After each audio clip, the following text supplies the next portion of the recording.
다 일어나서 찬양하며 하나님을 예배하겠습니다.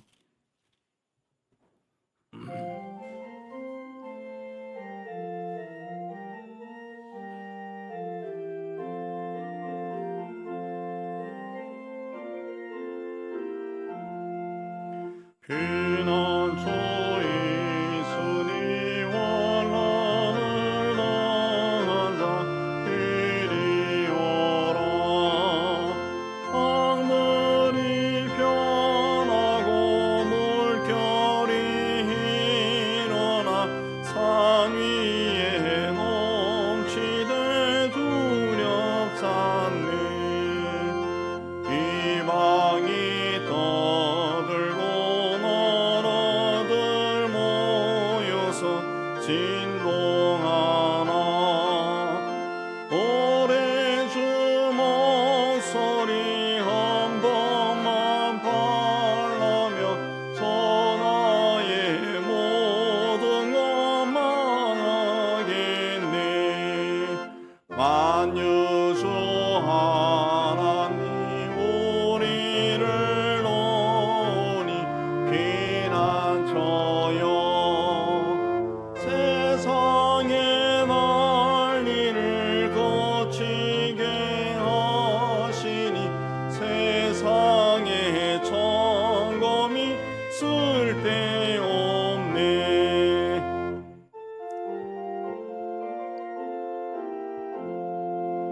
높으신 하나님 우리를 구하니 할렐루야. 괴로움이 심하고 환난이 극하나 피난처 되시는 주 하나님. 다 참회기도 드리겠습니다. 하나님 아버지, 은혜 안에 살면서도 감사하지 못하고 말씀에 순종하지 못하였습니다. 우리의 마음에는 여전히 세상 욕심으로 가득 차 있습니다. 주님으로부터 용서받았지만 우리는 용서에 인색했고 은혜를 받았지만 나누지 않았습니다. 주님은 우리가 세상의 빛이 되고 소금이 되기를 원하셨지만 우리는 우리의 삶 주위도 밝히고 아름답게 하지 못하였습니다. 은사를 많이 받았지만 게을렀고 기도하지 아니하고 주님과 동행하지 않았습니다. 주님, 우리의 불순종을 자복하오니 십자가의 보혈로 씻어 주옵소서. 주님과 내 많은 죄를 침묵 가운데 고백합니다.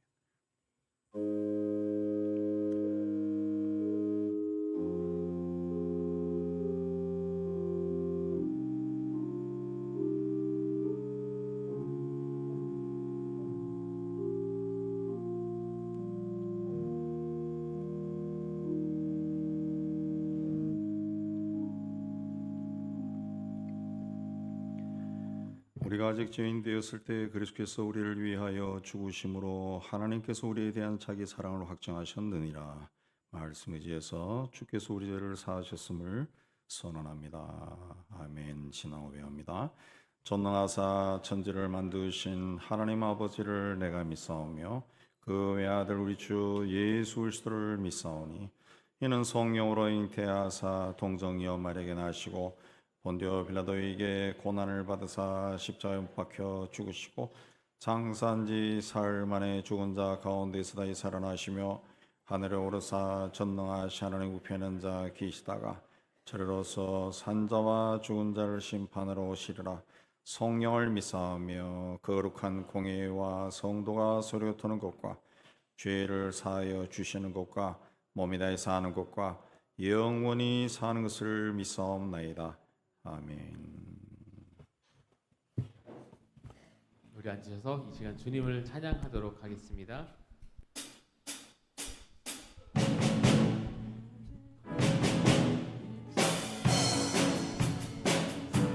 주발 앞에 나 엎드려 주만 간절히 원해 주 계신 곳 나 바라봅니다. 박수 치며 찬양할까요? 근심 근심 속에 주 찾을 때 모든 필요 내려놓고 겸손하게 모든 드리리. 오직 예수, 오직 예수, 주님만이 나의 삶의 이유.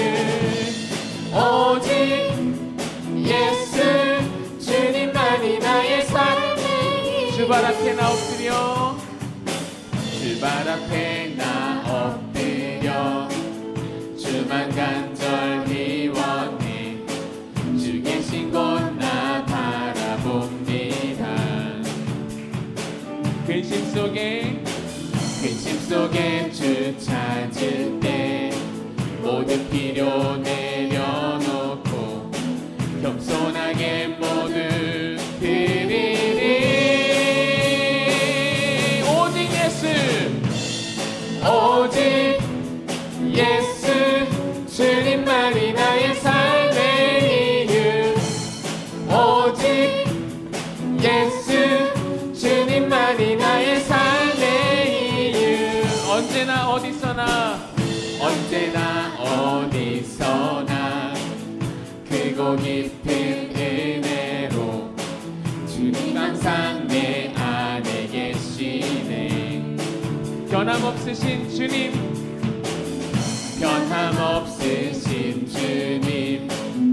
어제 오늘 영원히 한결같이 함께 하시네. 오직 예수, 주님만이 나의 삶의 이유. 오직 예수, 주님만이 나의 삶의. 오직 예수, 주님만이 나의 삶의 이유. 오직 예수, 주님만이 나의 삶의. 찬양함의 기쁨을, 감사함의 평안을, 간구함의 하나님 알도록 하셨네. 다시 한번 찬양합니다. 찬양함의 기쁨을, 찬양함의 기쁨을, 감사함의 평안을, 간구함의 하나님 알도록 하셨네. 나의 가장 낮은 마음 주님께서 기뻐하시고 작은 일에 큰 기쁨을 느끼게 하시는도다. 내가 지쳐 무력할 때 주님 내게 힘이 되시고 아름다운 하늘나라 내 맘에 주시는도다. 우리에게 축복하신 하나님 사랑, 낮은 자를 높여주시고, 아멘, 높여주시고 아름다운 하늘나라 허락하시고, 내 모든 것 예비하시네. 아멘. 찬양함의 기쁨을, 감사함의 평안을, 간구함의 하나님 알도록 하셨네. 찬양함의 기쁨을, 찬양함의 기쁨을, 감사함의 평안을, 간구함의 하나님 알도록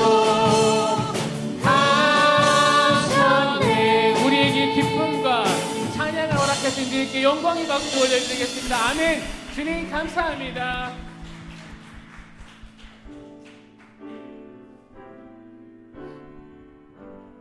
세상의 유혹 시험이 내게 몰려올 때에 모두 이길 수 없네. 거대한 폭풍 가운데 위축된 나의 영혼, 어찌할 바를 몰라 헤매이고 있을 때 주를 찬양, 손을 들고 찬양. 전쟁은 나에게 속한 것 아니니 주를 찬양, 손을 들고 찬양. 전쟁은 하나님께 속한 것이니. 주위를 둘러보면 주위를 둘러보면 아무도 없는 듯 믿음의 눈을 들면 보이는 분 계시네. 지금도 새 안에서 역사하고 계시는 사망과 어둠의 권세 물리치신 예수님. 아멘. 주를 찬양, 손을 들고 찬양. 전쟁은 나에게 속한 것 아니니 주를 찬양, 손을 들고 찬양. 전쟁은 하나님께 속한 것이니. 주를 찬양, 주를 찬양, 손을 들고 찬양. 전쟁은 나에게 속한 것 아니니 주를 찬양, 손을 들고 찬양. 전쟁은 하나님께 속한 것이니. 우리 이 시간 마음을 다해 주님께 기도하며 나아가겠습니다. 모든 전쟁은 나의 것이라고 말씀하신 주님의 약속의 말씀을 믿고 의지하며 주를 구하며 이 시간 함께 기도하겠습니다. 할렐루야. 사랑이 많으신 하나님 아버지, 모든 것은 주님께 맡기라고 하셨사오니 맡길 수 있는 은혜 허락하여 주시옵소서. 주님께 의지하고 주님의 얼굴을 구하고 주님의 역사를 구하며 살아갈 수 있도록 주님 은혜를 허락하여 주시옵소서. 오직 주님만 믿고 이 시간 내가 나아가오니. 온 세상을 창조하시고 우리에게 생명을 주시고 때가 되면 거두시는 하나님 아버지, 오늘 또 이 자리에 올라와 하나님을 예배하게 해 주시는 데 감사합니다. 우리를 사랑하셔서 독생자를 우리 죄를 위한 화목제물이 되게 해 주시고 이 땅에 사는 우리와 임마누엘로 영원히 함께 해 주시는 데 참 감사합니다.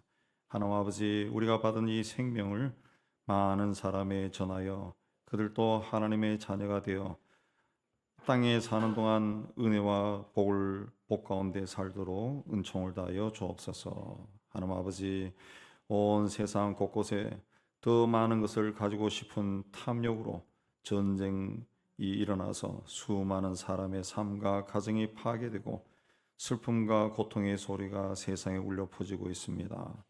그 땅을 불쌍히 여주시고 살육과 파괴 행위가 멈춰지게 해주시고 그 땅에 거하는 백성들도 가족과 고향 품으로 돌아가 평안하게 살 수 있도록 은혜 다하여 주시옵소서. 세상 곳곳에 굶주림으로 파괴로 핍박으로 폭력으로 세상을 떠돌아다니는 사람들을 불쌍히 여겨주시고 그들이 살아가는 삶의 자리가 어느 곳이든지 주님이 주시는 샬롬을 누리며 살 수 있도록 은혜 다하여 주시옵소서. 무엇보다도 그러한 혼란한 인생살이 가운데서도 복음을 듣고 하나님 앞에 구원받는 사람들이 날로 늘어날 수 있도록 은혜 다하여 주시옵소서. 저 북한 땅도 하나님께서 간섭하여 주시고 오랜 세월 동안 악한 마귀가 악한 꾀로 그 땅을 지배하고 있는데 이제는 하나님 그 땅을 불쌍히 주셔서 그 땅에도 선한 변화가 일어나서 하나님의 은혜 가운데 남과 북이 하나가 되는 그날이 속히 오도록 은혜 다하여 주옵소서.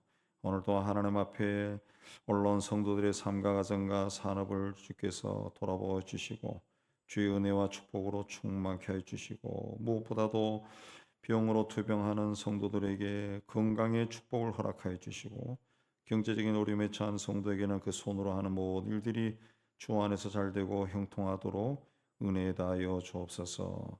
오늘도 이 자리에 충만하게 임하시고 우리 예배를 받아주시고 또 우리에게 구원의 은총을 베풀어 주신 주님께 감사하며 우리 주 예수 그리스도 이름으로 기도하옵나이다. 아멘.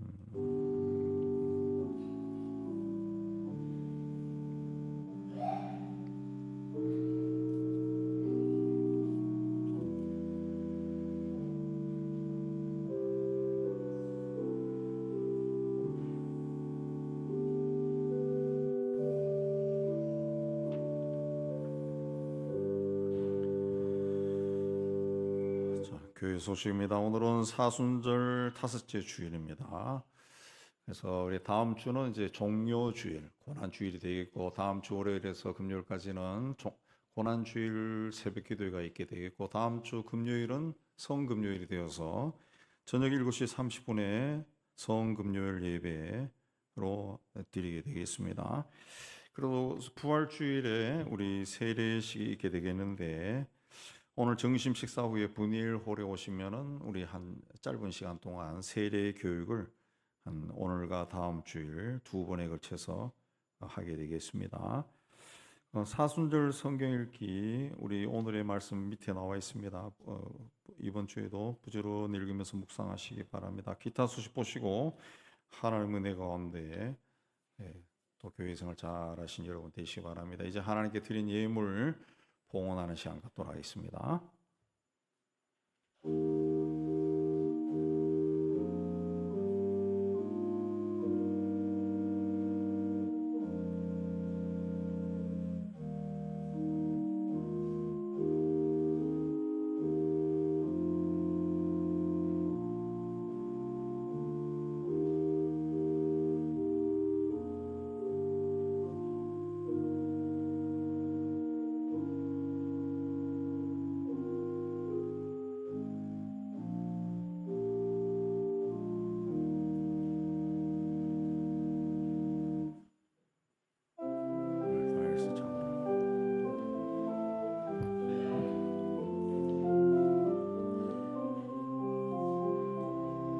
내게 있는 양육 값주게 가져와 거발 위에 임맞추고 깨뜨립니다.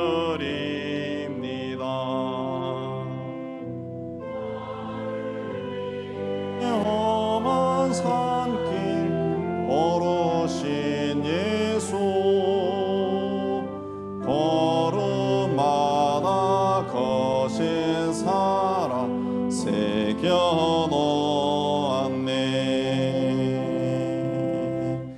하나님 아버지 지난 한 달도 우리와 함께 해주시고 새로운 4월을 허락하여 주시고 첫 주일 첫 예배 하나님께 드리게 해주시는 참 감사합니다. 하나님이 우리에게 일할 곳도 허락하여 주시고 땀 흘려 수고하고 얻은 것의 11조는 하나님의 것임을 고백할 수 있게 해주시는 감사드립니다. 땅 끝까지로 복음을 전한 일에 동참하게 해주시고 범사의 예수 안에서 감사하며 감사의 물을 바치게 해주시는 감사합니다. 교회와 이웃과 북한을 사랑하며 구제연금을 바치고 또 주님 앞에 헌신하며 주일연금을 바칩니다. 우리가 드린 모든 예물에 우리의 사랑의 고백과 신앙 고백과 기도 제목이 있습니다. 주께서 기쁘게 거둬주시고 사용하는 곳에서 복음이 전파되고 교회가 든든히 세워지고 어려운 이웃들이 예수 이름으로 위로받게 하여 주옵소서. 드린 송이들도 기억하여 주시고 또 이 한 달 또 주님과 동행하며 주님의 인도하신 가운데 살게 하여 주옵시고 또 하는 모든 일들이 주 안에서 잘되고 형통하고 복되게 하여 주옵소서. 예수님 이름으로 감사하며 봉헌기 돌려옵나이다. 아멘.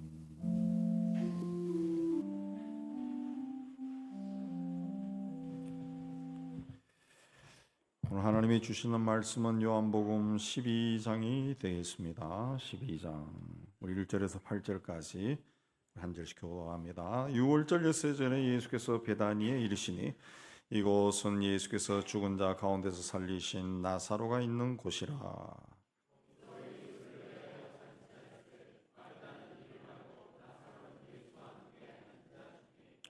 마리아는 지극히 비싼 향유 곧 순전한 나드 한 근을 가져다가 예수의 발에 붓고 자기 머리털로 그의 발을 닦으니 향유 냄새가 집에 가득하더라.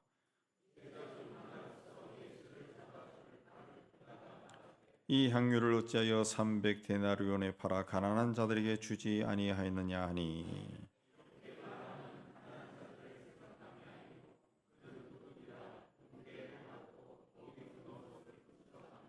예수께서 이르시되 그를 가만두어 나의 장례할 날을 위하여 그것을 간직하게 하라. 가난한 자들은 항상 너희와 함께 있거니와 나는 항상 있지 아니하리라 하시니라. 아멘. 기도하겠습니다. 하나님 아버지, 이 시간 말씀을 받기를 원합니다. 전하는 종이나 받는 모든 성도들이 이 자리에 임재하신 성령 하나님의 교통함 가운데 있는 은혜로운 시간이 되게 하여 주옵소서. 함께 말씀을 받고 깨달은 것은 삶 속에 실천해서 하나님의 뜻이 우리의 작은 삶을 통해 이루어지는 것을 보게 하여 주옵소서.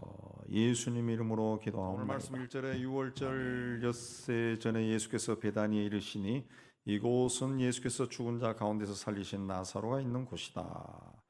6월절 엿새 전이면 예수님께서 십자가를 지기 엿새 전입니다. 그때 예수께서 죽었던 나사로를 살리신 베다니에 가셨다. 이 베다니라고 하는 것은 예루살렘으로 들어가는 길목에 있는 작은 마을입니다.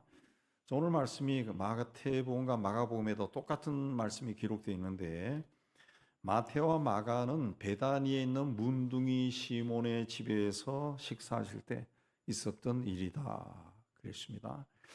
율법에 보면은 문둥이들은 부정한 자이기 때문에 정상적인 사람들과 함께 어울릴 수도 없고 식사도 할 수가 없습니다.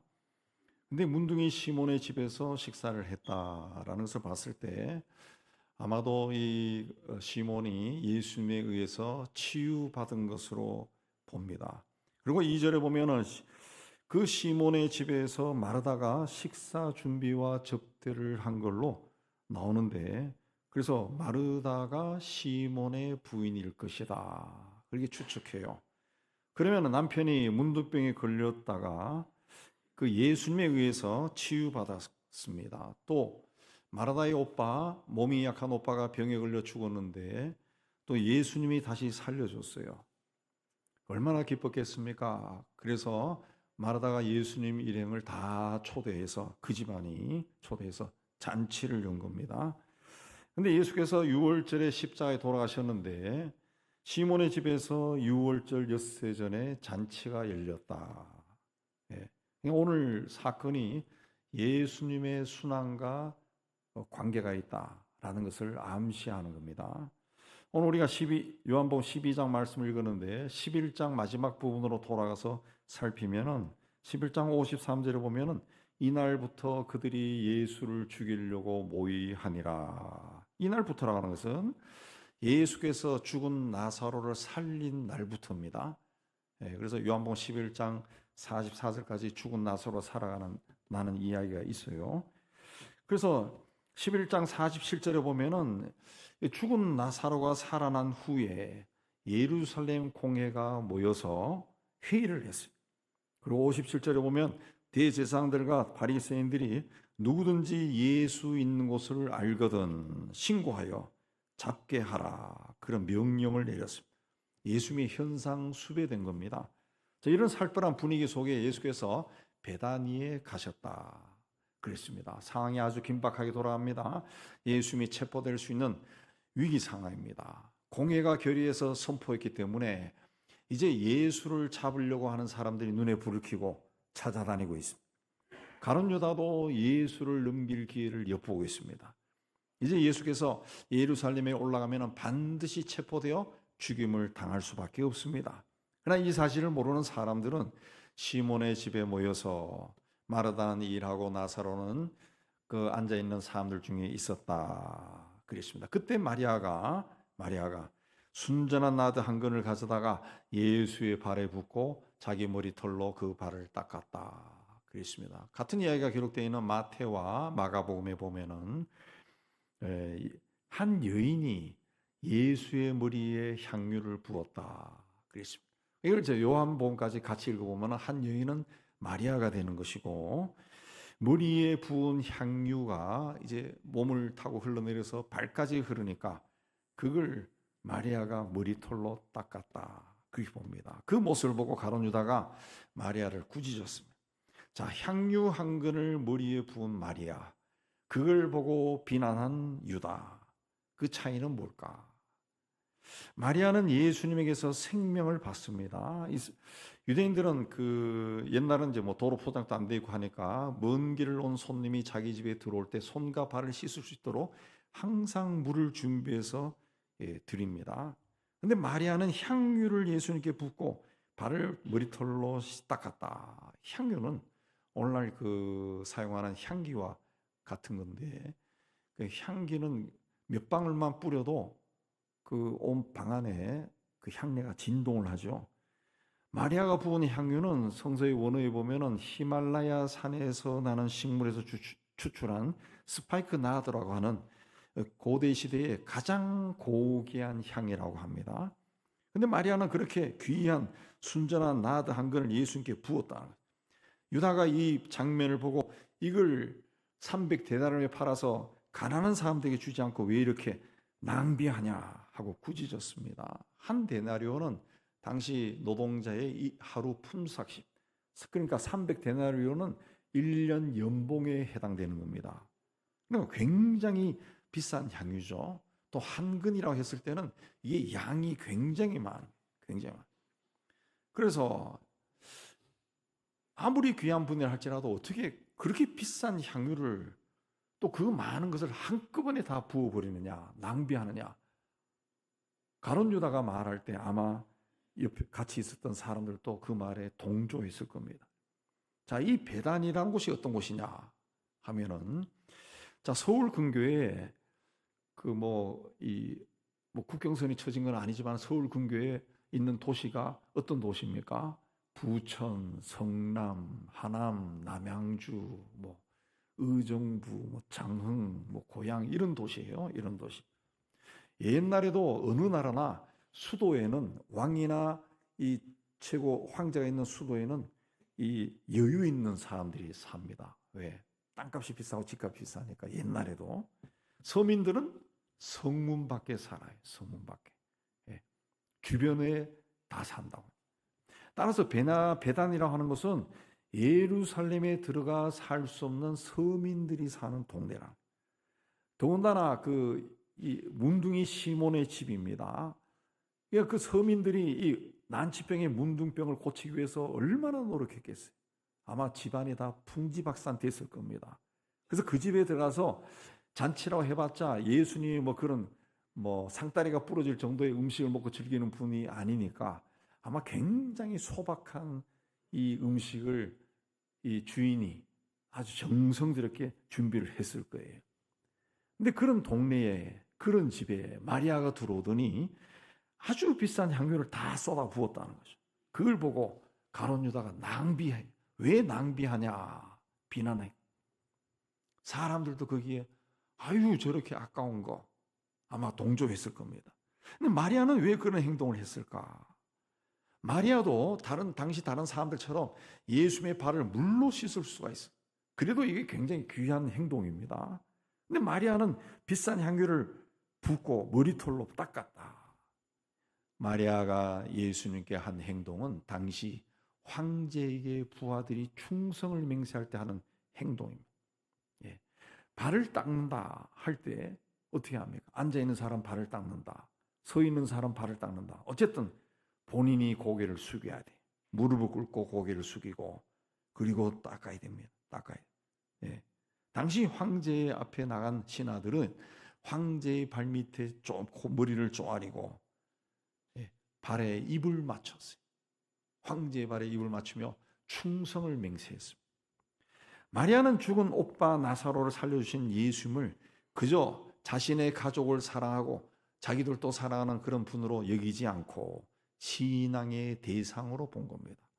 신앙의 대상. 아, 우리 오빠가 죽었었는데 이 무덤에 장사까지 지냈는데 이 오빠를 이분이 살렸어요. 생명을 주더라고요. 이분이 생명을 주더라고요. 생명을. 누가 생명을 줍니까? 사람이. 아, 이분은 하나님이시다.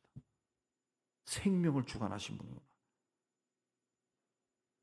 신앙의 대상으로 고백한 거예요.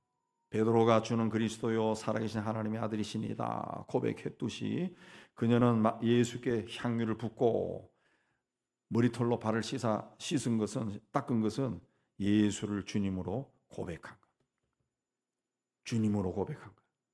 인간의 생사학을 주관하시는 그분으로 고백한 거예요. 그래서 자신이 가진 전부를 아낌없이 부어버린 거예요. 그리고 그분의 발밑에 쪼아리고 발을 닦으며 경배한 겁니다. 경배한 거예요. 마리아가 향유를 팔아 300데나리온으로 가난하고 소외되고 버림받은 사람을 위해 썼다면 사람들로부터 칭찬받았을 거예요. 그러나 마리아는 그 귀한 향유를 예수님께 다 부어버렸습니다. 예수님과 어떤 거래를 한 것이 아닙니다. 예수님께 잘 보이려고 그렇게 한 것이 아닙니다.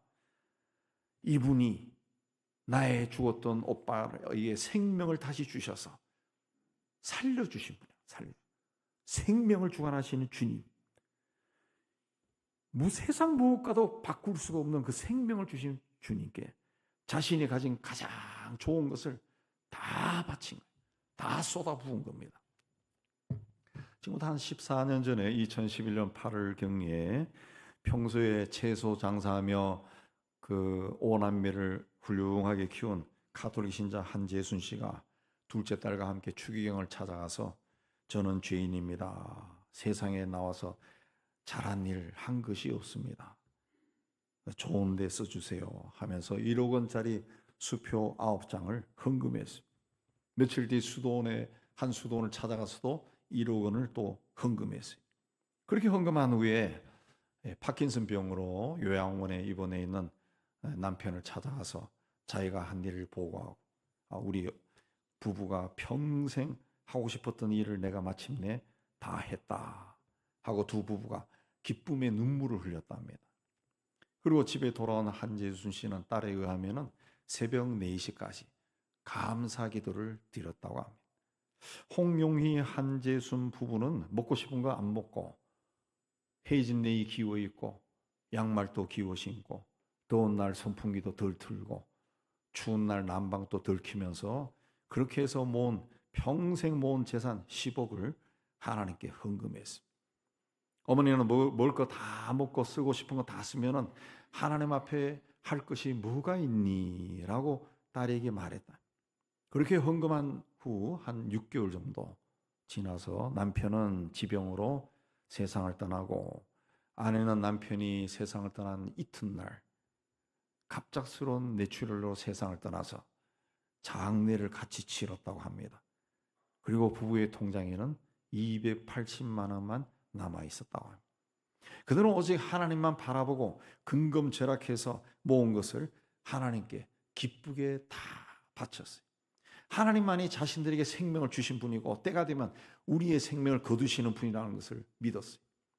또 사는 동안 이 하나님만이 나에게 복을 주시는 분이라고 믿었기 때문에 자기들이 가진 향유를 아낌없이 하나님께 다 부었던 겁니다.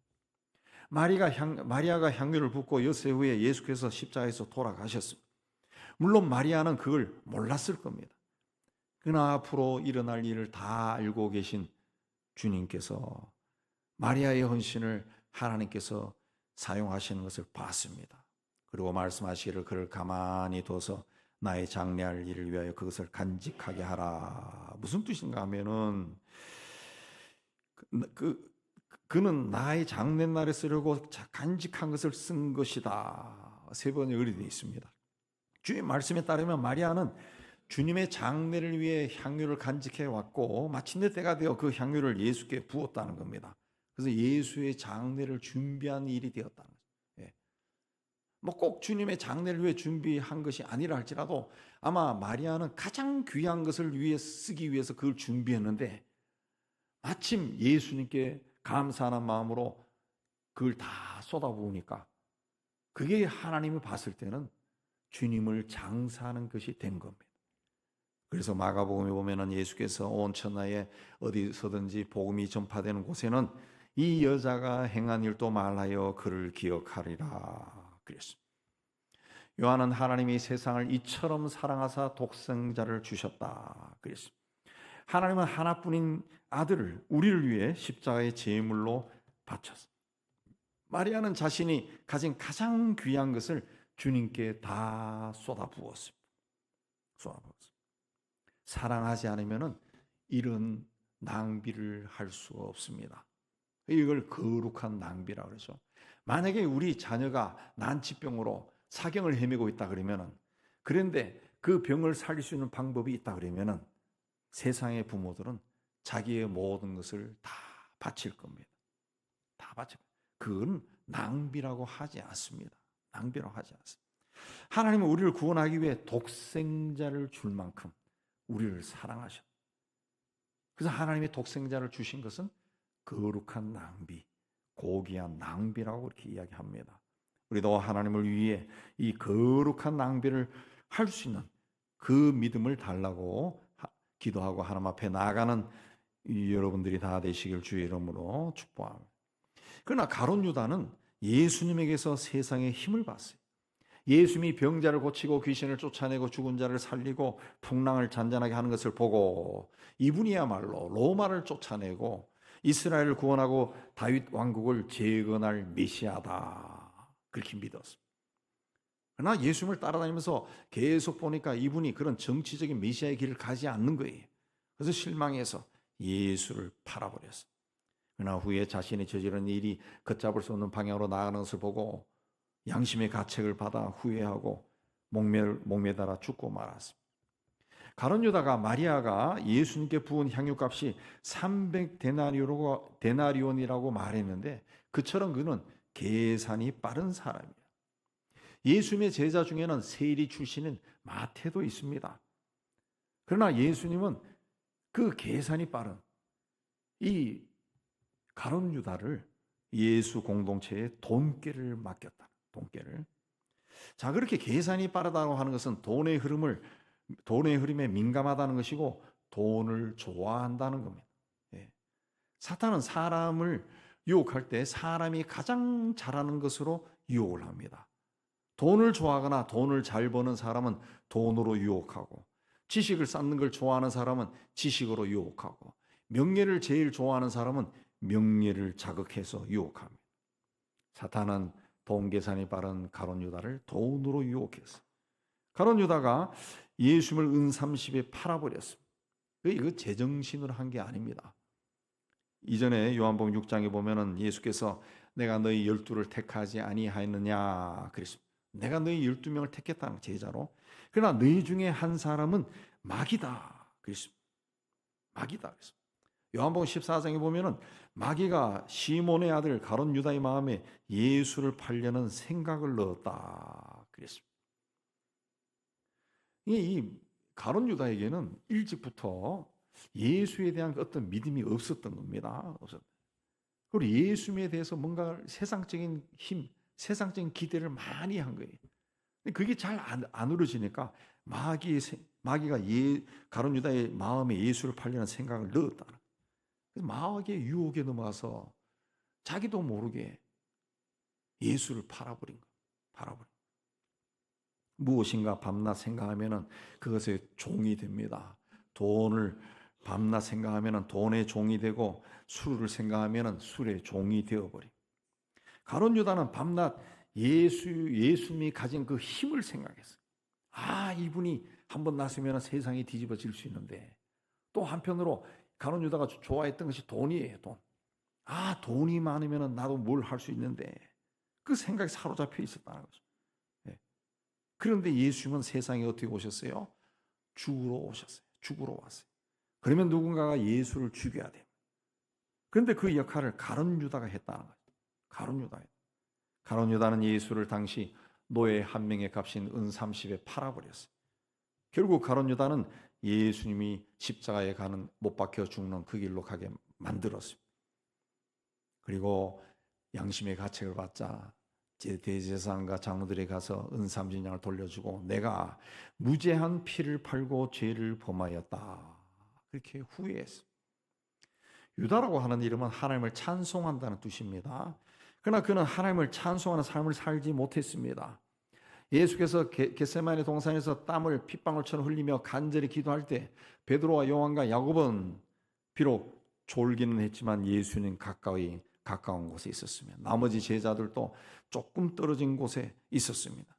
그러나 똑같은 시간에 가룟 유다는 대제사장을 찾아가 예수를 팔고 예수를 붙잡으려고 하는 사람을 이끌고 예수님이 계신 곳에 왔습니다. 그리고 내가 입을 맞추는 사람이 바로 그니까 그를 잡아라 그랬습니다. 그리고 입맞춤을 하죠. 사랑을 표현하는 입맞춤을 예수를 배신하는 신노로 삼은 겁니다. 마리아의 행동을 보고 다른 제자들은 아무 말을 하지 않았는데 가룟 유다만이 왜 비싼 향유를 팔아서 가난한 사람을 돕지 않고 예수의 발에 흡입하냐 책망했습니다. 향유를 발에 부어버리면 이내 사라지지만 그걸 팔아 가난한 자들에게 나눠주면 그들의 생계에 조금 도움이 될 겁니다. 그러나 오늘 말씀 6절에 보면 요한은 유다가 그렇게 말한 것은 가난한 자들을 생각한 것이 아니고 돈을 훔치려고 한 것이다, 이렇게 기록한 것을 보면 요한은 이미 가룟 유다가 평소에 돈을 훔친다는 것을 알고 있었다. 그럼 다른 제자들은 몰랐을까요? 아마 자기들끼리 수군거리면서 다 알고 있었을 거예요. 알고 있어요. 그러니까 유다는 300데나리온이라는 그에게 돈계에 들어와 자신이 사용할 수 있는 그런 기회가 사라진 것에 대해서 막 속으로 열불이 난 겁니다. 화가 난 거예요. 가룟 유다는 돈을 본 거예요. 그 돈에 대한 욕망을 버리지 못해서 예수도 돈을 받고 팔아버린 겁니다. 요한복음 6장에 보면은 예수께서 제자들에게 말씀할 때 너희 중에 믿지 아니하는 자들이 있다 그랬습니다. 너희 중에 믿지 아니하는 자들이 있다 그랬습니다. 성경에 보면은 그 이어서 이는 예수께서 믿지 아니하는 자들이 누구고 자기를 팔 자가 누구인지 처음부터 아심이러라 그랬습니다. 주님은 처음부터 이 가룟 유다라고 하는 사람이 믿음이 없고 그리고 자신을 팔 사람이라는 것을 알고 있었다. 그래도 예수님은 그를 선한 길로 인도하고 싶었어요. 그래서 이런저런 이유로 가룟 유다에게 돈계를 맡기고 관리하라고 시킨 것이 아닌가 그런 생각이 듭니다. 그러나 가룟 유다는 가던 길을 멈추지 않고 그 길로 갔어요. 예수는 끝까지 그에게 기회를 줬지만은 그는 기회를 버리고 멸망의 길로 갔습니다. 예수를 따라가면서도 세상의 힘이 권력과 돈에 있다는 것을 보고 거기에 대한 욕망을 버리지 못했기 때문에 그렇습니다. 그래서 예수께서 세상을 구원할 정치적인 메시아로서의 일을 하지 않고 자꾸 죽는다는 이야기하고 그리고 이 돈계에는 돈이 자꾸 쌓이고 하니까 그야말로 이판사판에 내가 뭐 할 게 뭐냐 돈을 빼가지고 자꾸 쓴 거죠. 자, 오늘 예수를 따라가는 우리는 예수를 어떤 사람으로 보고 있습니까? 나를 죄에서 구원해 준 그리스도로 믿고 있습니까? 아니면 지금 내가 겪는 이 세상에서의 고단한 삶에서 벗어나게 해줄 세상의 힘을 가지신 그런 전능한 분으로 봅니다. 이분에게 내가 잘 보이기만 하면, 이분의 마음에 감동이 되기만 하면 내 일상생활에 이 고단한 삶에서 내가 벗어날 수 있다. 그런 분으로 보고 있습니까? 성경에 돈은 일만하게 뿌리다. 돈을 사랑하면 돈 때문에 망합니다. 돈에 신실하지 않은 사람은 인간관계에서도 신실하지 않고 나아가서 하나님 앞에서도 신실하게 서지 못합니다. 우리는 세상의 힘이 아니라 우리를 구원하신 주님을 바라봐야 됩니다. 여러분이 다 이런 믿음을 갖기를 주의 이름으로 축복합니다. 그러면 우리는 무엇을 보고 살아야 할까요? 감리교 창시한 요한 웨슬리가 설교할 때 한 주정권이 들어와서 소란을 부리면서 기독교가 과거 2000년 동안 한 일이 뭐가 있습니까? 세상은 점점 더 악해지고 있지 않습니까? 기독교가 이 시대에는 필요 없단 말입니다. 소리를 쳤습니다. 그래서 웨슬리가 설교를 멈추고 조용히 그 주정꾼에게, 형제여, 이 세상에 물이 존재한 것은 아주 오래되었습니다. 근데 아직도 당신의 얼굴이 새까만 것을 보니까 그 물을 당신은 전혀 사용하지 않는 것 같네요. 예수님도 받아들이지 않으면 당신의 마음을 씻을 수가 없습니다. 라고 말했다 하면, 예수를 믿고 신앙생활하지만 영적으로 성숙하지 못한 분들이 적지 않습니다. 초신자뿐만 아니라 열심히 있는 사람도 마찬가지입니다. 예배와 기도회와 성경 공부와 때로는 부흥회도 참석해서 은혜도 받고 깨닫는 것도 많지만 믿음이 성장하지 못한 경우가 많아요. 그 이유가 어디 있습니까? 예수 믿으면서도 여전히 내 삶의 주인 자리를 내가 차지하고 있다는 거예요. 내가 가고 싶은 대로, 내가 하고 싶은 대로, 내가 생각하는 대로 계속 간다는 겁니다. 계속 간다는. 이렇게 내가 내 마음의 주인 자리를 차지하고 있으니까 주님은 내 마음 밖에 있을 뿐입니다. 그래서 계시록에 보면은 볼지어다 내가 문 밖에 서서 두드리노니 누구든지 내 음성을 듣고 문을 열면 내가 그에게로 들어가 그로 더불어 먹고 그는 나로 더불어 먹으리라. 그랬습니다. 영적으로 성장하기 위해서는, 주님 앞에 가까이 가기 위해서는 주님을 내 마음의 삶의 주인으로 모셔야 돼요. 지금까지 내 삶, 내가 생각하는 대로, 내가 하고 싶은 대로 다 해왔다면 앞으로도 그렇게 살면 10년이 지나가도 주님을 만날 수도 없고 주님이 기뻐하는 삶을 살 수도 없어요. 이제부터라도 내 삶의 주인으로 주님을 모시고, 주님이 나를 통해 하고 싶어하는 것이 무엇일까? 주님이 나와 함께 하기를 원하시는 것이 무엇일까? 그걸 생각하고, 늘 그렇게 생각하고 그 길로 가면은 10년이 아니라 1년만 지나도 바뀝니다. 사람이 바뀝니다. 사람이 달라질 수 있다는 거예요. 가룟 유다가 마리아를 책망했을 때 예수님은 그를 가만둬라 그랬죠. 그리고 이어서 가난한 자들은 항상 너희와 함께 있거니와 나는 항상 있지 아니하리라 그랬습니다. 이 말씀 무슨 뜻이냐? 마리아가 나의 장례를 위해 향유를 사용했지만 나는 떠난다. 그러나 가난한 사람들은 너희들과 항상 함께 있을 것이다. 그러니까 마리아처럼 그들을 위해 너의 귀한 것을 사용하라. 그런 뜻입니다. 인생을 살면서 얼마나 큰 옥합을 가졌느냐, 혹은 얼마나 좋은 향유를 많이 모았느냐 중요하지 않습니다. 언제 그 옥합을 깨뜨릴 수 있느냐, 이게 중요합니다. 옥합을 깨뜨릴 수 있는 믿음이 있어야 된다는 거죠. 믿음이 있어야 돼요. 앞서 말씀드린 그 두 부부처럼 옥합을 깨뜨릴 수 있는 믿음이 있어야죠. 믿음이. 우리는 언제 옥합을 깨뜨릴 수 있을까요? 아마 예수께서 지금 이 자리에 오시고 또 예수께서 내가 필요하다 그러면 웬만한 믿음 있는 사람들은 주님 드리겠습니다. 아마 할 겁니다. 할 겁니다. 그러나 주님은 이곳에 계시지 않습니다. 그러면 언제 옥합을 깨뜨릴 수 있습니까? 누구를 위해 옥합을 깨뜨려야 됩니까? 주님은 가난한 자는 항상 너희와 함께 한다. 이 가난이라고 하는 뜻은 굉장히 광범위하죠. 물질적으로 가난한 것뿐만 아니라 심령이 가난한 자도 있어요. 세상 곳곳에는 이 인생의 상처로 눈물 짓는 사람들 많습니다.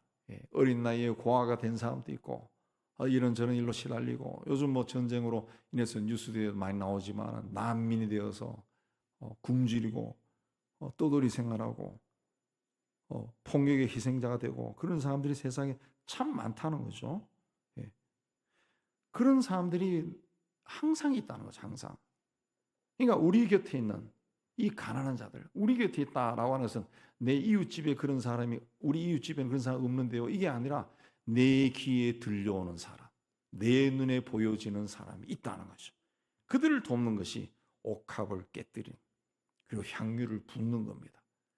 그렇게 이 시대에 사는 그리스도인들이 그들을 위해서 고통받는 사람, 곤고한 사람들을 위해서 옥합을 깨뜨리고 향유를 부으면 어떤 일이 일어날까? 세상의 향기가 진동할 것. 주님은 그걸 원하신다. 믿음의 길을 걸어가는 우리가 주님을 가장 기쁘게 하는 것은 복음을 세상에 전하는 겁니다. 복음을 전한다. 복음은 기쁜 소식인데 말 그대로 복음을 전한다라는 것은 마리아가 예수님께 향유를 아낌없이 다 부었던 것처럼 우리가 가장 귀하고 소중하게 여기는 것들을 주님이 기뻐하시는 일을 위해서 다 부어버려. 그렇게 할 때 세상이 향기로워진. 네. 우리 세상에 이 악취가 진동합니다. 보기도 힘들고 듣는 것은 더더욱 힘든 그러한 이해할 수 없는 일들이 너무 많이 일어납니다. 그 원인이 어디 있습니까? 우리가 모은 옥합을 끌어안고 있기 때문에 그런 거죠.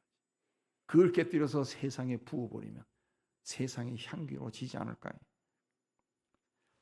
주님이 기뻐하시는 일을 위해 우리가 가진 모든 것을 가장 귀한 것을 부어서 세상을 향기롭게 하는 여러분이 다 되시기를 주의 이름으로 축복합니다.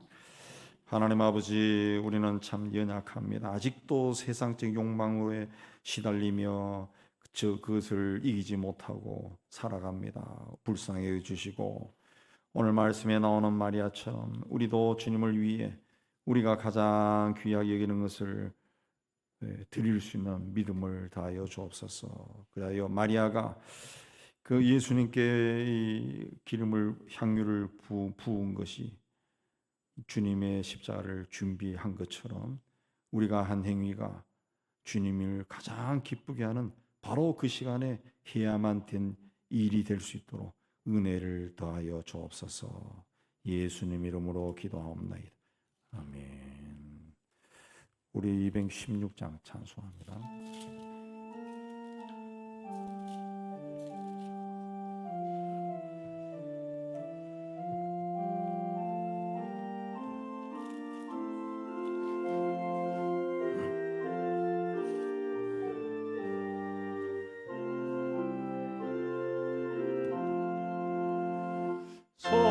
성자의 귀한 몸 날 위하여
우리 예배당 떠나기 전에 받은 말씀 생각하며 결단하겠습니다.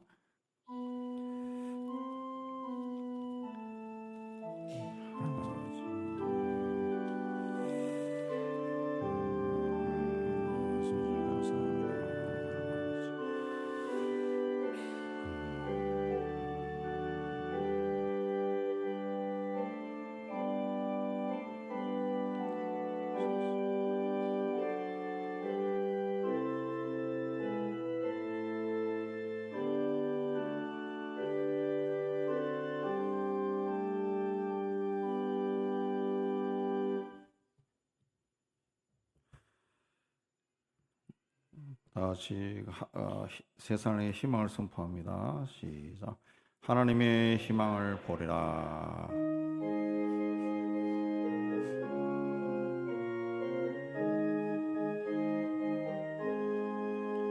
주가 세상을 다스리니 어미함이 넘쳐나고 너의 나라와 주의 온 하늘에 가득하다. 서흉악한 마귀의 머리 다 멸망케 하시는 주, 이 찬양을 주께 드리니 큰 영광을 받으소서. 주가 권능의 손으로서 이 세상을 창조하니 그의 놀라운 창조 솜씨 만 백성이 경탄하네.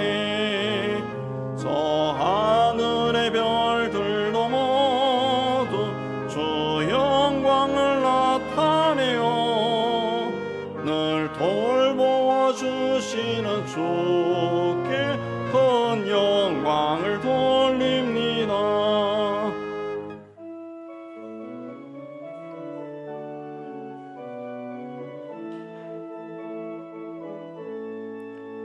주가 세상의 피조물을 인간에게 다 맡기고 순종하라는 말씀으로 그 권위를 주셨도다. 온 땅 위에 주님의 위엄 늘 넘치며 가득하니 그 나라와 주님의 영광 온 천하에 찬란하다.